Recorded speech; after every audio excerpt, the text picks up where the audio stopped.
brand new episode of New Start Monday Knits. This is going to be an exciting episode.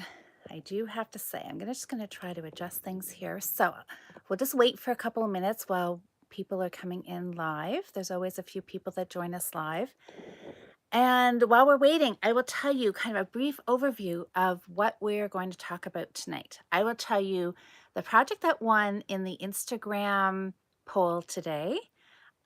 We're going to talk about Fair Isle knitting and yarn dominance and a little bit about how you can tension your yarn, a little bit about floats, kind of what yarn dominance is, why it happens, how you can avoid having trouble with it. Hey James, how are you? Happy Monday.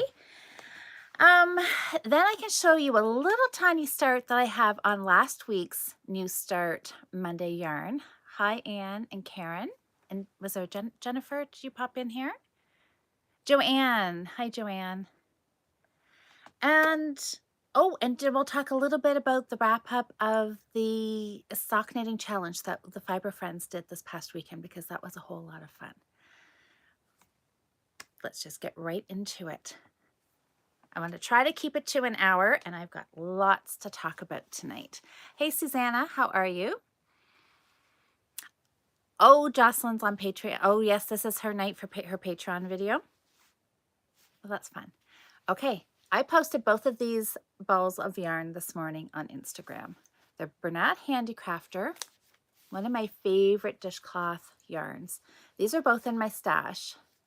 Hey, Sabrina. Honest to goodness, I woke up this morning and thought, I need some new dishcloths or pot holders for my kitchen. What do I have in my stash? And I found these two colors, tangerine and teal, and I thought these would look pretty together. I think they looks very springish. And I thought perfect timing, because this will just kind of wrap right in with our talk about Fair Isle knitting today. I'm going to do a Fair Isle pot holder. The poll on Instagram was dishcloth or pot holder, and hands down pot holder was the winner. I think 74% of people voted for pot holder. A few people were saying dishcloth, because you guys know I like knitting dishcloths, but I also like doing pot holders too. Hi, Leona. Hi, Anne. So I think what I'm going to do is make this the main color and this be the contrast color. And it's just going to be a really simple, easy, quick pattern, because I want it done. And I'm hoping to do little short videos every day of the week as I progress through and showing you what I'm doing with it. I think I'm going to start with the provisional tubular cast on that we talked about like the last couple of weeks, because I want it to be double, my cast on to be double, the front side and the back side. I'm going to knit this in the round, so it is double thickness for a pot holder, and then do color work, stranded knitting in the round. I'll put it on a 16-inch needle and just work around. So I think if I do that provisional tubular cast on, that will give me a nice pretty edge. And then when I get to the top, I will just graft it together, just like you would for a sock of a toe. So that's my plan for this yarn. So thanks to everybody who voted. It's always fun to see what you guys would like me to do. Sometimes I ask you what color, sometimes I ask you what project. And then whatever you guys vote for, that's what I do. So that is that. So let's jump right into Fair Isle knitting and color dominance. I'm going to talk about color dominance the way we typically do here, kind of in North America. I'm sure somebody here will be an avid follower of Arna and Carlos, and there will be some comments saying, but they don't believe in color dominance. So this could be, I feel like this could kind of, not really a debate, like not a heated debate, but just some interesting conversation over color dominance, because they don't think that it is necessarily a real thing. They think it all has to do with your tension being a little out of sync. So we'll talk a little bit more about that towards the end. So I'm going to show you just a couple of examples here. This was my knitting this afternoon. So this is Colorwork Fair Isle in flat knitting, and then here's a little sample in the round. So let's first of all talk about what Fair Isle knitting is, as opposed to other forms of colorwork like intarsia. When you're doing Fair Isle, you have got 2 strands of yarn that you are working around the row. So if you take a peek at like this sweater, this has got brown and yellow, or brown and white. Brown and white. This one has 2 shades of blue. So each round has 2 colors. The odd time a pattern will have a 3rd color. Most of the time though, it is 2 colors. That's the traditional way to do it, and doing 2 colors is a whole lot easier. You can do a 3rd color, but that's just a little trickier, but not impossible. So typically it is 2 colors. You can have as many colors as you want in the whole entire project, but each round is 2 colors. So you're carrying 2 colors and working and knitting with both colors all the way around your project. Versus intarsia knitting, we think of a sweater. I always think of kids' sweaters, right? Picture like a blue sweater and it has a white kitty cat or a snowman or a star or a dump truck or something on the front of the sweater, and no color work anywhere else. That is intarsia, and that is done in a different technique. So Fair Isle knitting. So as you're knitting across your row or your round, typically in the round, not very many patterns have you knit flat Fair Isle knitting, because then you're working with 2 colors, knitting a row and purling a row. And the purling is a little trickier. It's easier if you do have your project in the round, and then you're just working your colorwork pattern in the round with just knits, alternating your colors as you're following the pattern. Color dominance comes into play when one color stands out a little more dominant than the other color you're knitting with. Typically, let me pull up my other little sample here. This mitten, this glove that I knit. 2 colors. We've got our background color that's red and our contrast color, which is the yellow. So if we're thinking that we're knitting this pattern, we're going to want the pattern to pop out or stand out a little bit more than the background color. So if we use color dominance in our favor here, we're going to always carry the pattern color to the left of the background color. So that's the key. That is takeaway number 1 out of this little lesson. The color that you want to be dominant or to pop out or to show a little bit more. And I mean, it doesn't show a whole lot more because, I mean, you've got yellow and red here. So no matter how you're going to hold those yarns, you're still going to have yellow and red stitches. So you're still going to see the pattern, but just taking the time to make sure you hold the contrasting color to the left of the main color gives it an extra little pop. And I'll show you that with our samples here in a minute. The problem comes into play if you get your yarns twisted and this contrasting color ends up on the right-hand side of the main color or your background color. Then you end up with a very stark line and a very obvious visual difference. So let me grab this little sample. It almost looks like that color line you get if you're using a different ball in a different dye lot. You know, like if you're knitting with pink, you'll have pink, and then you grab a different ball and it's a different dye lot, and you have this line right across, and then it's a different shade. If you get your contrasting and your background color turned opposite, like twisted around, put in the wrong hand or held in the wrong position, it also shows up that kind of stark line. So can you see, I've done it on purpose right here. Down here, my light blue is more dominant. It kind of stands out more than the navy. But here, I twisted my yarns around, and see how the navy seems like it stands out more to the forefront. It looks like I have done something to switch my pattern. And that all that took was getting my yarns turned around. So what I've done for all these little samples, I've knit them out of some Patton's Classic Wool, a worsted weight, a navy and a light blue. So down here, I made sure my light blue, I wanted my light blue to be my dominant color. I made sure I was holding it to the left of my navy.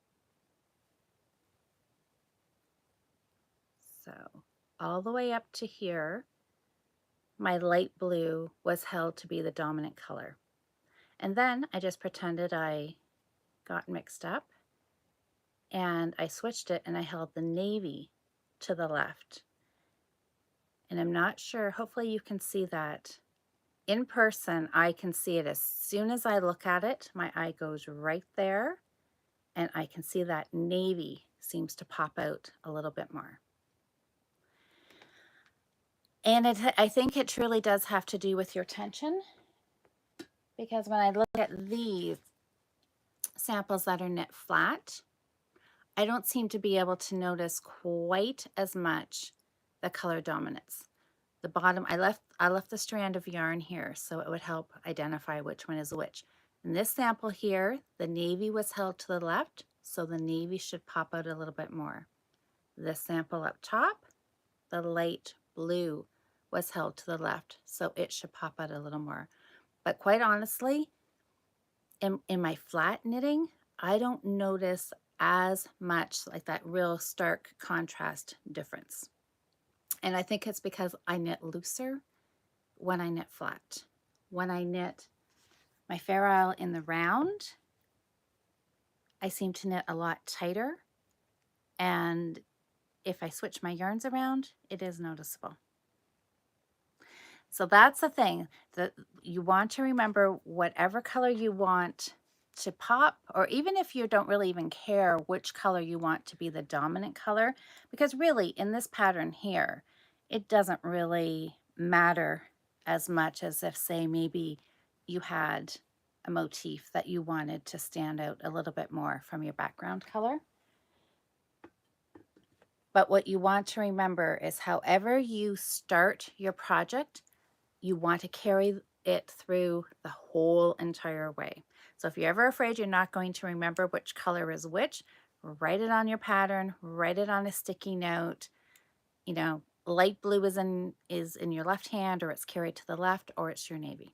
And then you won't have a problem. Because I know I have seen some pictures on Instagram where people have posted pictures and they're like, you know, they do you know, it's like, oh my gosh, I got my yarns mixed up. And then you have to pull out a little bit. So let's talk about how you carry your yarn, because you may be saying, okay, so Louise, you're saying I need to have my contrasting color held to the left. Well, how do I do that? So there's, I want to say there's 3 ways to hold your yarn when you're knitting color work, but there is technically 4. So we might as well talk about all 4. The first one I'm going to talk to you about isn't the way that I like to knit color work. Where will I? Hold on. I'm just going to put my little sample back up here.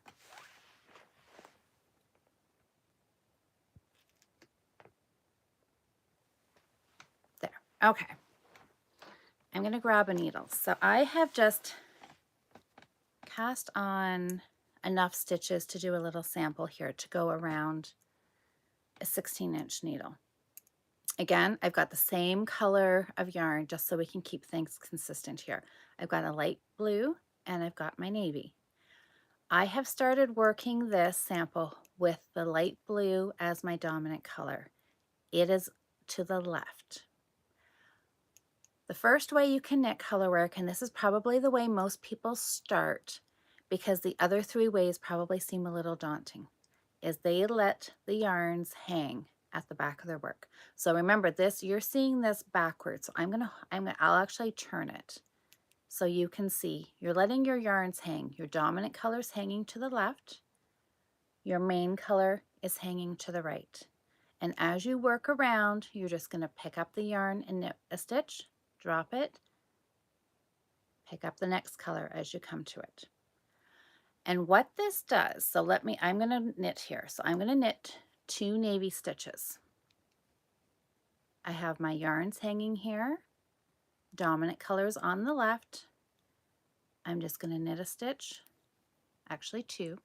I'm knitting 2 by 2 here. So there's my 2 navy. I let it drop. I pick up my dominant color and I knit 2 more stitches. 1 and 2, and I let it drop. So as I'm letting this drop and I'm bringing up the navy yarn, it is crossing over top of that light blue color, our dominant color. So it makes our dominant color come up underneath the navy. It's harder to see when you're doing it, just letting the yarns hang, but that is what is technically happening, is our dominant color is being carried underneath our background color. And when it is carried underneath, it uses just a smidge more yarn. It makes the dominant color make a little teeny weeny bit bigger stitch, and that bigger stitch, because it's bigger, that's what gives it that appearance of popping out or being dominant. So that's why left. You can always think, here's a little catchphrase for you. I took a class years ago from the fantastic Lucy Neepy, and her saying was left, lower, loud. If you're carrying your yarn to the left, it's running underneath the lower, and the loud is the pop where it stands out. Left, lower, loud. So I have Lucy, I know, I'm sure Lucy will never watch these videos, but that was my takeaway from her class, and I have remembered it all these years. And so it's a good little tip to remember. So that is the first way you can hold your yarn or not hold them. And you can do this and you can knit your project like this totally fine, but this is the slowest and least efficient way to do Fair Isle knitting. The other ways are you can hold both the colors in your left hand. If you are a continental knitter, you can hold both strands in your right hand if you're a thrower, or the way I like to do it is hold one color in each hand. So let's go back and we'll go over all 3 of those again. The key to all 3 of those is to make sure that your contrast yarn is still to the left. So if you're a continental knitter and you always have the yarn in your left hand, make sure you're not twisting your yarns. If I turn it this way so it's the right, see how our dominant color is on the left hand side? You're going to pick that up with your left hand finger. So if I turn this so you can see it, is that the right way for you? What I want you to see is that it's on your finger, and okay, I'm just going to hold it this way. I think this might just be the easiest. And this is on your left. It is on the left of the navy. So as you're working, let's see, it's on the left. You are going to hold both of your yarns like that, contrasting your dominant color on the left, and then you're just going to work your stitches. So I've got 2 navy stitches there. I am just going to pick that navy and do another navy. And now I've got, can you see the two light blue? I've got my yarns there. Just trying to hold it so you can see I'm going into the light blue stitch. I'm picking up the light blue and you can work around like that. Main thing, remember, keep this on the left-hand side of the navy. Same thing if we go over here to our right hand. Now this way, the colors have actually traded places. When we had it in our left hand, our dominant color was closer to our hand. It was farther away from our pinky finger.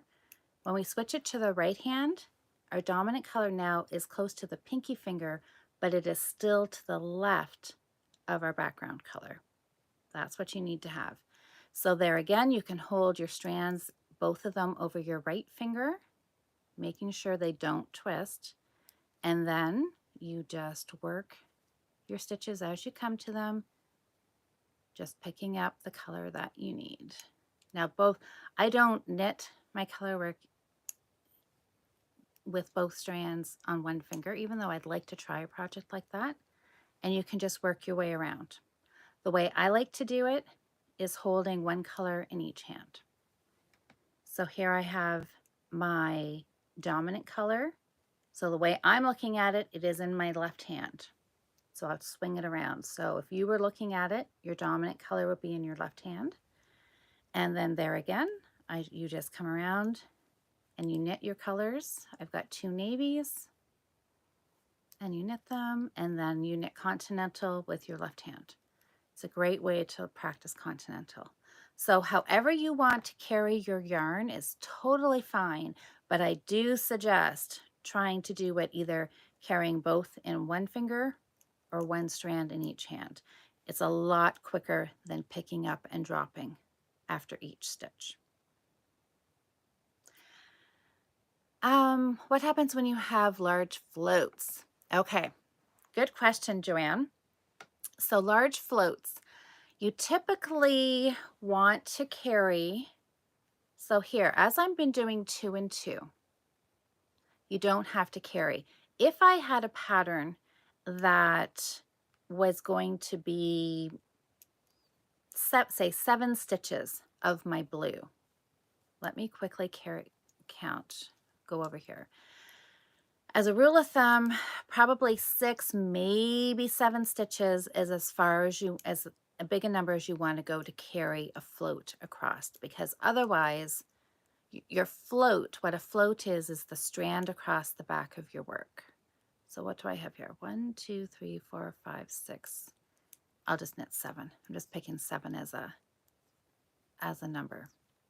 So if you do nothing special, see that's where we've left our light blue yarn, and I've knit across with the dark. If my next stitch is the light blue, you pull it across, and that's what's called making a float. It's when you carry your non-working yarn across the back. So what Joanne has asked is, what do you do when you have long floats like this? You typically I wouldn't do it any longer than that, and I would probably catch that. And you can catch it as you're knitting. I'll show you. If I was to do 7 stitches again, I would probably go 3 stitches. I've knit 3 with my dark blue. I have 4 more to do with my dark blue, but I don't want my light blue to leave this big loopy, look at all that, because that's going to catch, especially if this was in a glove. You would not want a big strand like that, because you're going to catch your finger in it as you're putting your glove on. If you have rings, you're going to catch it on there. So what I'm going to do is I'm going to catch this. I'm going to carry it across so I don't have such a long float. What I'm going to do is I'm going to put my needle in the next stitch. I'm going to wrap the yarn I'm carrying over the tip of the needle. I wrap around as if I'm going to knit the next stitch, and then I let the yarn I'm carrying, let it fall off the needle, and just knit that next stitch. So what that does, I can carry on with my next, 3, 4 stitches, whatever was in the pattern. And when we look at it, we have now caught that right there. So we don't have this big, long, gaping thread hanging there. We have just tacked it down on the wrong side. You can't see it on the front side, really. Most of the time you don't see it. Where you catch it, you don't see it. The more times you catch your yarn though, there is a tiny little chance that you can see it through kind of behind those stitches. And I was looking on my glove here to see where an example was. And this also happens to be on the edge, but see right there, you can see those yellow stitches kind of poking through the red. That sometimes happens. Every time you catch your yarn, there is a chance that you can kind of see it through there. So you have to weigh your options between how long you want your float versus do you take the chance that you can maybe see it through. But honestly, I would say it's more important to catch the yarn. Anywhere else through here, I don't think I can really see it. But that is just something to be aware of. And if you are catching your yarn, you typically don't want to do it in the exact same spot all the way up, just because that fact that if it does kind of show through, you know, when you've got this on and your stitches are spread out, if you don't want to see it, the little dotted lines of yellow all the way up there. If there's maybe a little one here and a little one here and a little one here, it kind of blends it in a little bit more. If you look at the back of somebody's work, sometimes, oh my gosh, that looks good on the screen, doesn't it? Sometimes I swear things look better on the screen than they do in person. But see, when I turn that inside out, you basically can see the whole motif. You can see the exact outline of it as you do on the front side. You get that pretty look on the inside by not catching the floats. Now, having the inside look just as pretty is, you know, not really a big deal. But if you look at somebody's work and you can see the outline of the pattern they're knitting, typically they have not been catching the yellow yarn. If I'd been catching the yellow yarn in the middle of a flower petal, I wouldn't have this perfect motif there.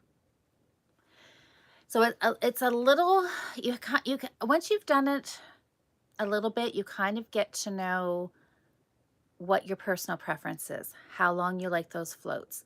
I typically would say something like, don't go any longer than, say, an inch. And that's going to vary between your thicknesses of yarn as well. If you, lots of times, like I said earlier, lots of times patterns will say 6 or 7 stitches is the amount you can carry over. But think about it, if you're knitting something in a worsted or a chunky weight, 7 stitches, well, okay, maybe I'm exaggerating a little bit. You know, it's going to be here versus fingering or lace weight. 7 stitches is going to be here. So in a sock weight, you could probably easier to go 7 stitches versus a worsted where 7 stitches is going to be a lot bigger and your float's going to be a lot longer. So it's just a little bit of a balancing act. But yeah, I don't like my floats to be too long. And you'll know, right? Because this one that I did here is, you know, like that's definitely too long. That's going to catch on things and you're not going to want that. What else? Tension. Your gauge when you do Fair Isle. Most of the time, people knit tighter when they're knitting Fair Isle. Fair Isle doesn't stretch like a stockinette or a garter stitch does because you've got these floats across the back that's kind of holding it together, which is a good thing and a bad thing. This ends up being double thickness because you're knitting with one yarn and carrying the other yarn. So your mitts are double thick, so they're warmer. Hats are warmer, but you don't have the stretch. Most times people have to go up a needle size, maybe even 2, depending on your personal gauge. And that's not a bad thing. So I definitely, if you're doing color work socks, check your gauge. I know socks are one of those things. And you guys all know I'm such a stickler for gauge. I like check your gauge. But honestly, with socks, if you've knit socks before and you know a 2.25 millimeter needle, 64 stitches gives you a sock that fits. That will not be the same when you're doing stranded knitting or fair isle, because most times that is going to be a lot tighter. You're going to have to go up a needle size or two to get the same size of sock that's going to fit you. So the same thing if you're doing a shawl. If your whole shawl is fair isle knitting, it's not going to be a problem. But sometimes if it has a panel, a little strip of color work through it of fair isle knitting, you may want to change your needle size just for that little panel. If the rest of it is stockinette, or it could be lace, or it could be garter stitch, when you get to because all those stitches have lots of stretch, so your shawl could be this wide, and then if it says you have 20 rows of a stranded fair isle pattern, if you keep the same needle size, don't be surprised if it just kind of pulls in a little bit. If you see that happening, or if you want to, I don't know what you would want to do. If you know you knit tight, you may want to change your needle size right off the bat. But I know lots of my students in the past, if we've been knitting, doing a knit along, and there's been a project like that, they have gone back and they've pulled out that color work, and then they've gone up a needle size or two, so your edges of your shawl are the same. Yeah, tension. It just seems color work, fair isle. You know what? I have a bad habit of saying color work when I mean fair isle. And because color work can mean things like mosaic knitting, intarsia, brioche is even like a version of color work. So I should stop myself. That's a bad habit I've gotten into. I should say fair isle. So don't be afraid to do a gauge swatch for fair isle. Even if anything, like a hat is going to either need more stitches or probably larger stitches than just doing a stockinette hat. If you are knitting on a magic loop or DPNs, that's something else to consider when you get to, let me grab my other little swatch here. I left some stitches on, or some yarn here that we could play with. So if you're doing a sock, we'll pretend this is a sock or a mitten. When you get to the end of your round, and you want to start, you're pulling out your loop. So we're switching. We're going from one needle to the other needle. Be really careful of how you tension your yarn. We all know anytime you're doing this, you always want to give that yarn, your working yarn, a little tug, right? Because we don't want to have any ladders here. Same thing when you're doing fair isle. You don't want to have any ladders, but you also don't want to pull it too tight. This is the same if you're using DPNs. Every time you're going from one needle to the other, you've got to be really careful you're keeping those floats consistent tension that you have through the rest of your work. So one of the ways I like to do that, okay, so, all right, you know what, I'm going to switch. This little sample, my dominant color was the light blue, then see the dividing line, and I switched it to the navy. So let's be wild and crazy, and let's switch it back to light blue. So I'm going to hold light blue in my left hand, and my background color is going to be in my right hand. And okay, so as I'm starting out my next stitch, what I sometimes like to do is even just pull it around. So almost like I'm pretending it's not even magic loop, as if I was using a 9-inch circular. I just, can you see? Just kind of pull this out and around so I can see what my floats are doing on the inside, because you want to make sure that what's coming from the back needle is coming across this join at the same tension. I find double points, I've got to be really, really careful on that. Or if I'm not, I find I'm pulling it too tight, and my work will start out this wide and it gradually narrows in. So I just, yeah, you got to, I really try to just pull it around until I see, try to keep those floats even. It doesn't hurt to, you know, stop and look at your work. So see how that's normally how we would knit magic loop, and I pull it open like this so that those floats going from one needle to the other, you can see them and make sure they're looking like they're not getting too tight. And then once you've got a couple of stitches done, then you can let it go and just carry on. Was there anything else? DPN's magic loop floats. Oh, you know what? I was going to show you the back side. I'll just, actually, I was going to show you.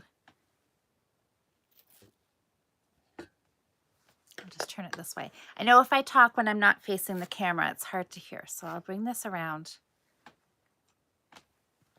and I'm going to show you. So let's take a look at the flat knitting. Like I said before, we don't typically do Fair Isle knitted flat. Sometimes you do. There's the odd sweater pattern that will be knitted flat. Some people enjoy doing that. Some people don't. Some people will convert it to be in the round and then steek it, because it is a little trickier to knit Fair Isle when you have to do knits and purls. Okay, so can you guys tell me, do you see any color dominant difference in these two swatches? Because I don't know. I really don't see a whole lot. Sometimes I try to think I can, but with my flat knitting, I don't seem to find that there's too awful much. But if we look at this, this is my navy. This has got the navy yarn. So my navy, yeah, Joanne's saying no. And, you know, and I couldn't either. And I think it is a tension. I think it is the tension thing. But this one here is supposed to have the navy be more dominant. So if we think, let's pretend we can see that, is that the navy is showing up more predominantly on the front side. And look at when we look at the back side. The light blue is showing up more there.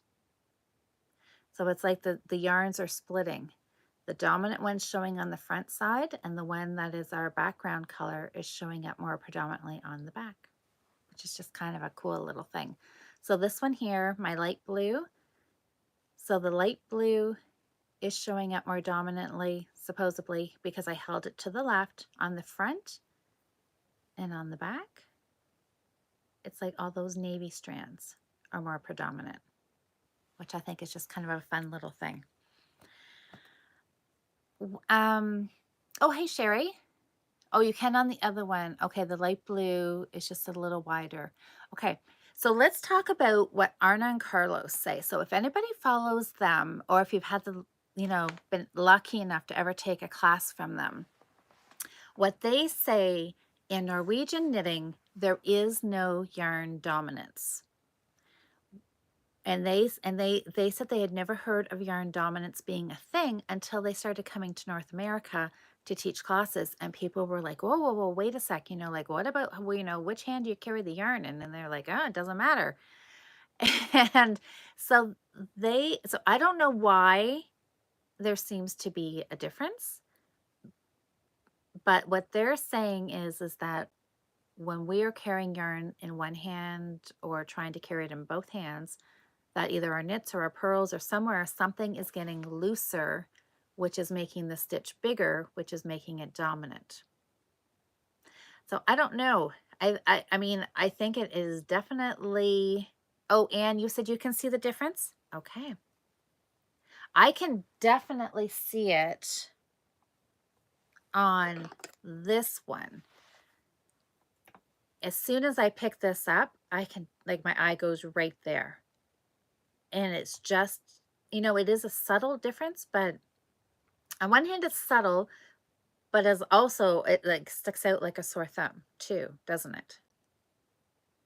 And for the longest time, for years, when I would knit samples like this, because there sometimes you see people knit samples and they are just as noticeable as this, and I thought I was doing something wrong, and I'm like, well, why aren't I getting dominant stitches? So I don't think it's anything that is wrong. I think it's just how you knit. Yep, that's right. Always hold dominant yarn to the left. You got it.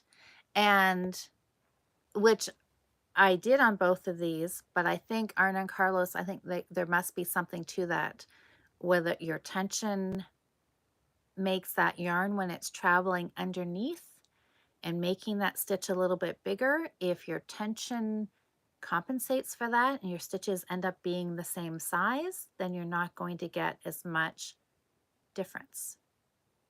That's kind of my theory on that.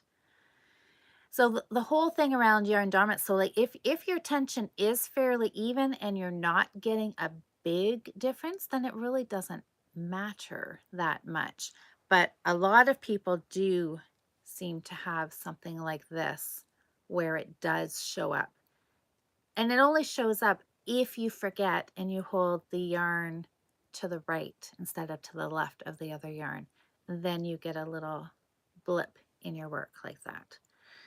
Sometimes I look at that and maybe it's the designer in me. It's like, oh, could this be a design feature? Could we do that on purpose? Knit so many rows and then twist your yarn. Which actually, come to think of it, I kind of have done that in one of my other patterns. Anyways, but it's kind of an interesting question, isn't it? Of you know, how it happens and how your tension affects it, and can you use it as a design feature? It's kind of fun. So that is my quick, well, I don't know, quick. How quick was that? Maybe that wasn't quite so quick, was it? Kind of an overview of Fair Isle knitting. So do you guys have any other questions? Anything else you want to know or clarify? I'll see if I can see some of your comments here. Oh, okay. So what is this? So, okay, there's still some yarn dominance in Norwegian knitting, but it's less obvious since they hold both yarns in one hand. There you go. Okay. Yeah, it's interesting, right? How it, different people will have different experiences with it depending on how they knit or like how you hold your yarn. But the two big takeaways are holding it to the left. So if you care about which one, you know, if you want your motif color to pop out, make sure you hold it to the left. Oh, we were too busy listening and watching Fascinating. Good. Well, I'm so glad that it was, hopefully it was helpful and it was either a little reminder, or hopefully it was something new that you hadn't heard before. Because this is one, I love knitting Fair Isle. I love doing this. It's one of the funnest ways to knit, I think. It's almost, you know, like painting a picture. Every round that you do in a pattern, you're getting one more row of that pattern, your diamond, your star, your whatever, and it's hard to put down. I really, really like it. And then you can play with colors. Like you can put so many colors together. You know, I think all colors can go together. There's no wrong color combinations. So anyways, so I hope you try it the next time, you know, if you're doing color work, think about that. Think about what you want your dominant color to be and think about holding it to the left of the other color. So if you guys, I'm pretty sure most people probably have done some kind of color work projects in the past. How have you held your yarn? Does everybody hold their, do you hold it, or do you let it drop behind your work, or do you use a strand in each hand? I know when I was in Norway, I'm sure I got all kinds of crazy looks because I was doing mittens at the time while we were there, and I was holding a strand in each hand, and I was like, I'm sure I was the only person in the entire country that was doing that. When we were at the Bergen Fibre Festival, there was a lot of people were knitting Fair Isle. Most people were doing some kind of two-stranded color knitting, and they all had it on two strands on their left finger, knitting continental, two strands. And I know Arna and Carlos, they said, because I was lucky enough to take a class with them a little over a year ago when they came to Little Red Mitten, and they said, they're like, what is this? Holding a strand in each hand. Like, who does that? Apparently we do. We're like North Americans. Apparently that's, I don't know about Europeans, but they probably knit continental too. I don't know. Anyways, it's different. I don't know where it came up with holding a strand in each hand, but I like it that way. I would like to try to get very proficient doing two colors in my left hand. That is something that I would like to try. So, oh, Sherry, what's this? You used to hold a strand in each hand. Now these comments are like disappearing. They disappear on me. But now you use a ring to hold the strand on the left finger. Okay, yes, that's something we didn't talk about. There is that little, oh shoot, I have one around. I don't know, because I don't really use it. But have you seen that? It's a wire ring, like Sherry said, and it has like two little hooks on it. And you can put that on your finger, and then you can run a strand through each of these little, it's like the little doodaddy thing on your ball winder, right? You know how you put your yarn through the wire loopy thing? Such technical terms here. But you can put that on your finger, and then it helps separate the yarns so they are not so close to one another, right? So you can hold both of them on your finger, but they are really close together. Let's see, right like in here. They are really close together, and you've got to try to get your needle in there to scoop one and not the other. If you have the little ring on your finger, it does kind of help separate them a little more so you can pick one up. But I've never quite gotten the hang of that. So Sherry, do you really enjoy that? I've heard, like everything, right? There's mixed reviews. Some people will like something and other people won't, and it's hard to, I think you have to use it for yourself, don't you, to find out. So Joanne, you said you twist the yarn. So does that mean that you're just picking up one at a time? Yeah.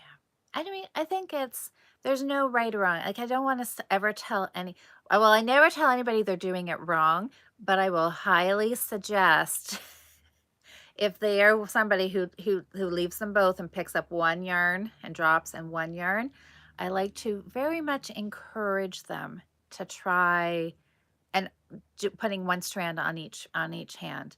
And I know it is like anything else, it is a little bit of a learning curve. It's going to feel really awkward, and it's going to feel like it's slowing you down. But if you can take the time to do it one way, a strand on each finger, or both in your left hand or both in your right hand, whatever you're comfortable with, if you can persevere and like knit a dishcloth or something with it, then I think you'll really thank yourself, because you'll get much, much faster. Oh, Sherry, you love it? That's the ring. Okay. It really helped you with your tension and keeping the floats nice. Wonderful. Okay. But you also catch your floats every 3 or 4 stitches. Well, let me show you my Leo and Roxy hat. That is not done. So let me tell you, so I did, oh, hi, Sue. Hey, Wendy, how are you? Oh, you have that you put on your, oh, okay. So Sue, you've got the same kind of thing. You have the thing that you put on your finger to hold the yarn. Oh, it's called a finger guide. Okay. I should maybe try and pull mine out. It's kind of the exciting thing about so many different ways to try and knit, is that there's something for everybody, right? Some people will like the ring or the finger guide, where other people will be like, oh my gosh, this feels weird. I don't like it. Just put the yarn over my finger and carry on, right? So here's the inside of my hat. And because this is a hat there's only one row that I am actually catching the float on.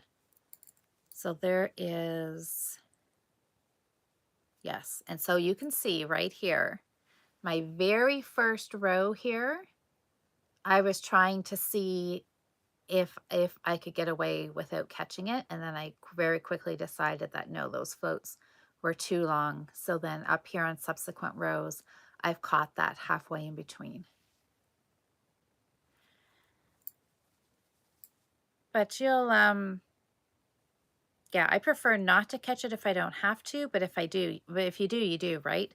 Lots of times, well, and mostly because I designed this. So I kind of made it so there wouldn't be a whole lot of rows with a lot of catches, because I wanted it to be something to be pretty quick. And, and if you don't have to catch every, if every row you're not having to count and catch, count and catch, count and catch, then it goes a lot faster too.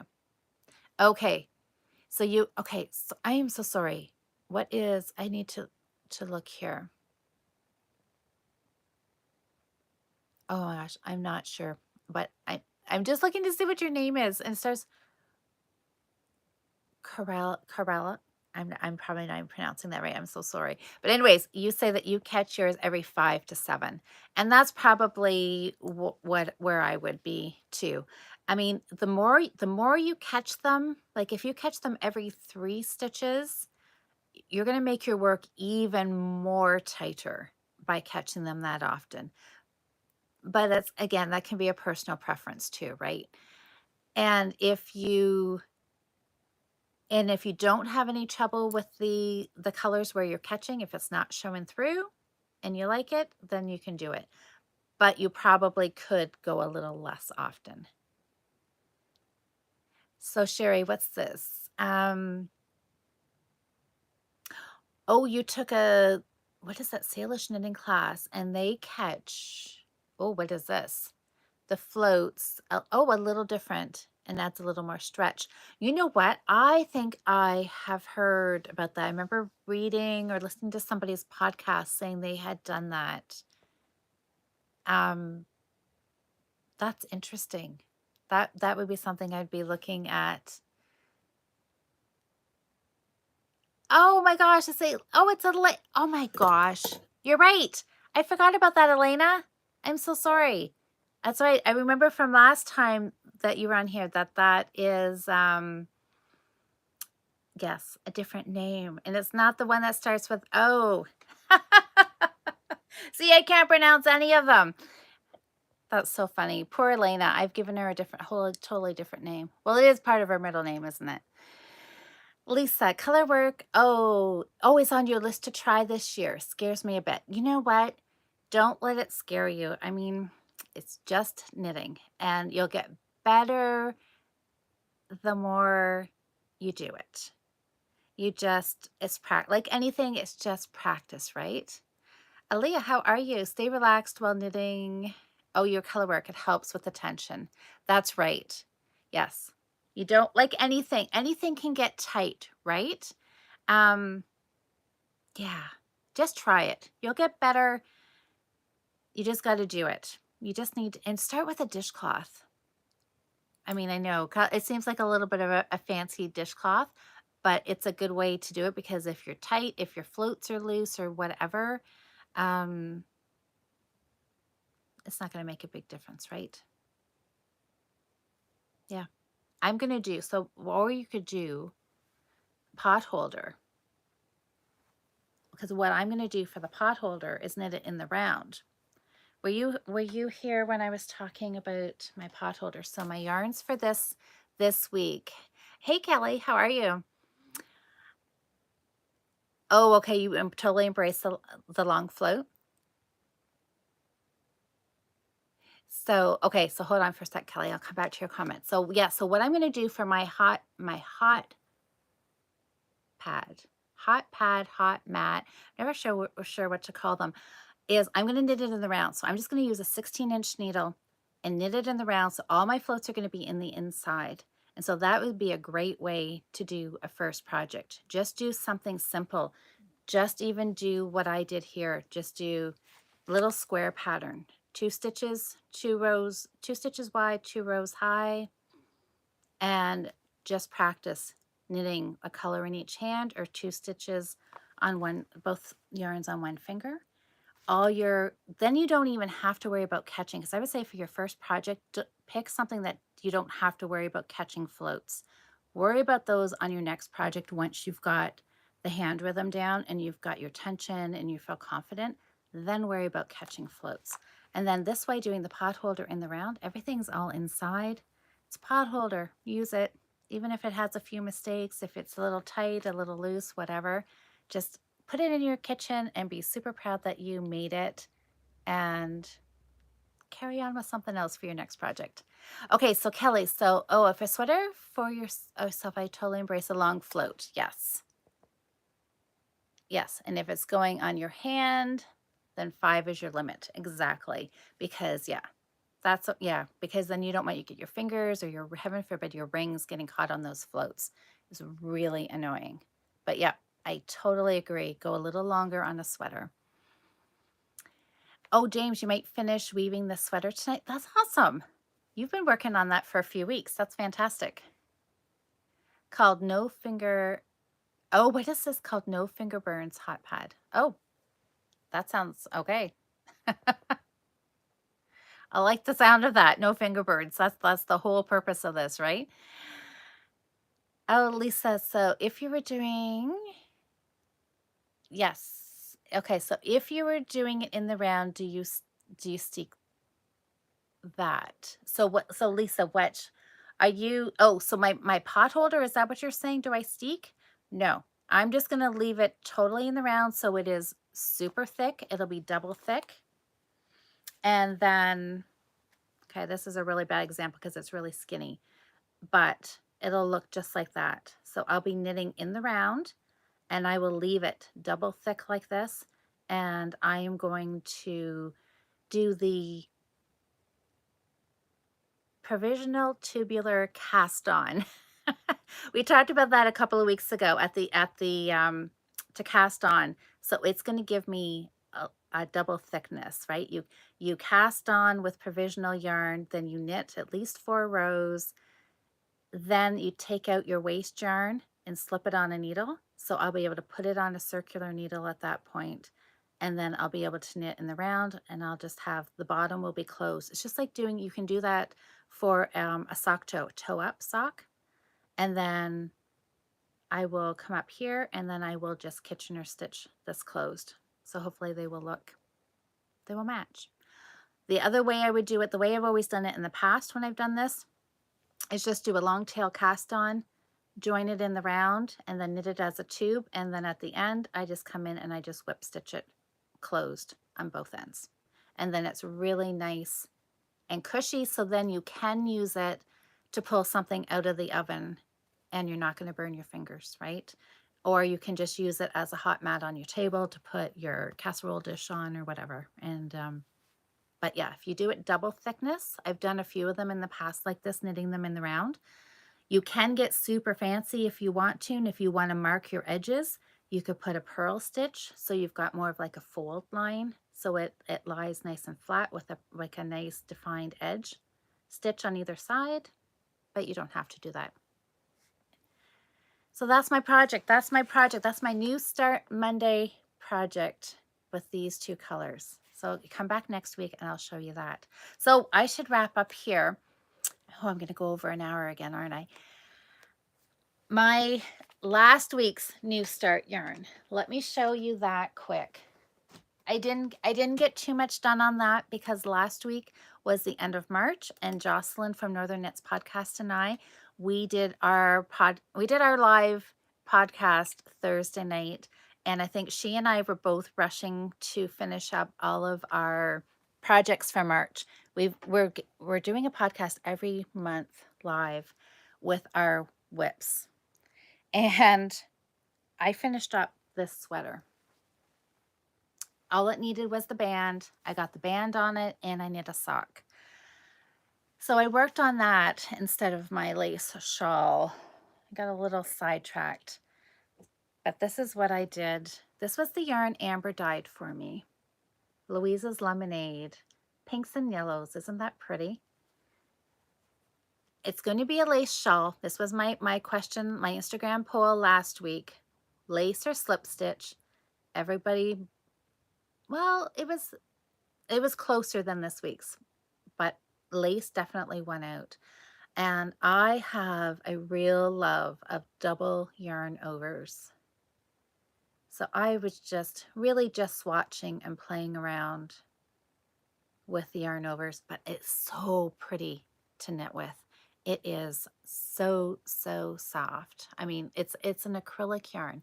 I'll give you a little backstory. I don't think Amber is live here with us tonight.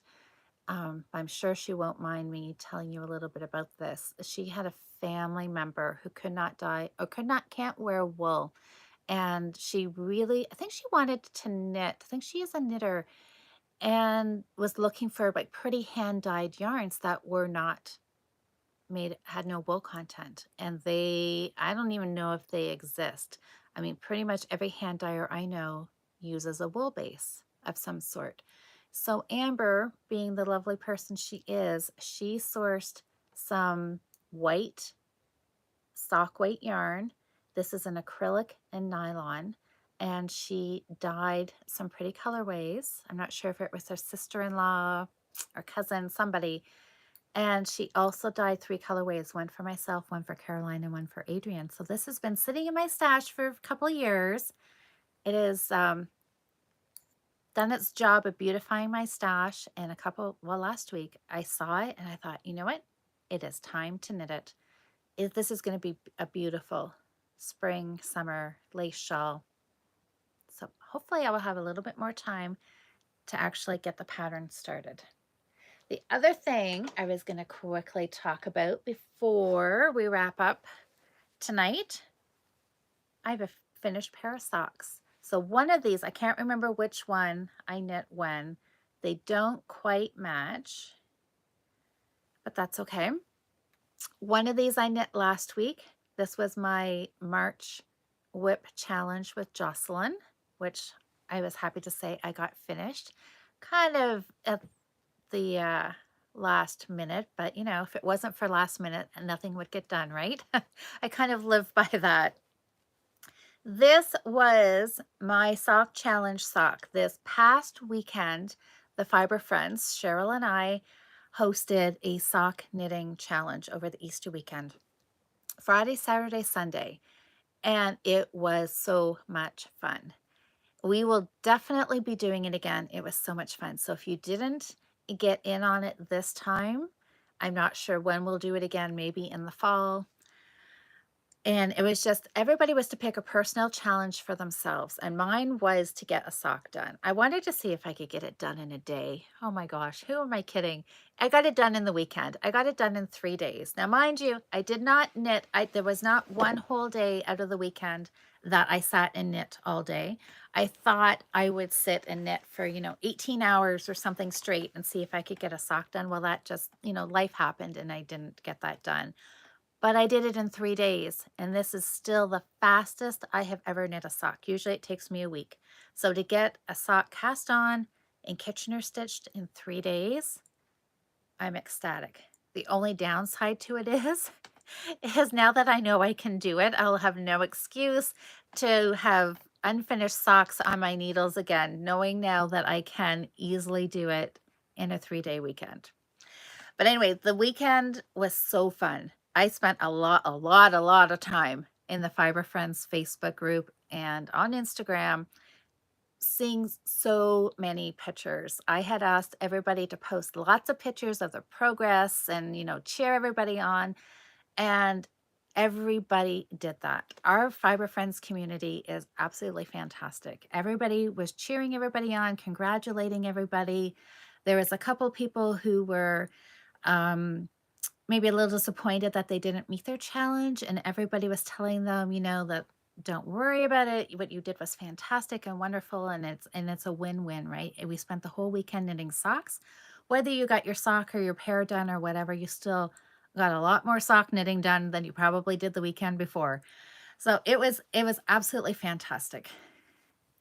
Okay, it's just so many other things need doing. That's right. I know, that's the thing. The laundry, the cooking, the grocery shopping. Yeah, and I have way too many other knitting projects.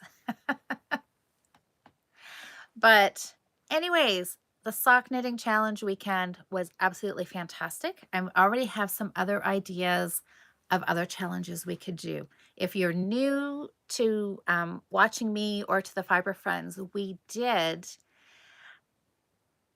Oh, I am so great. I'm so happy that you joined in, Kelly, while you were sewing. That's fantastic. Kelly is makes project bags, the Tangled Stitch. So you could check her out on Instagram. And she's also part of Knits and Pieces. Her and Noelle do the Knits and Pieces podcast. So if you haven't checked them out, make sure that you do that. Oh yes, more challenges. We did a yarn dyeing weekend last summer. I think we did it in the summer. And that was a lot of fun too. So we may dust that one off again to do as well.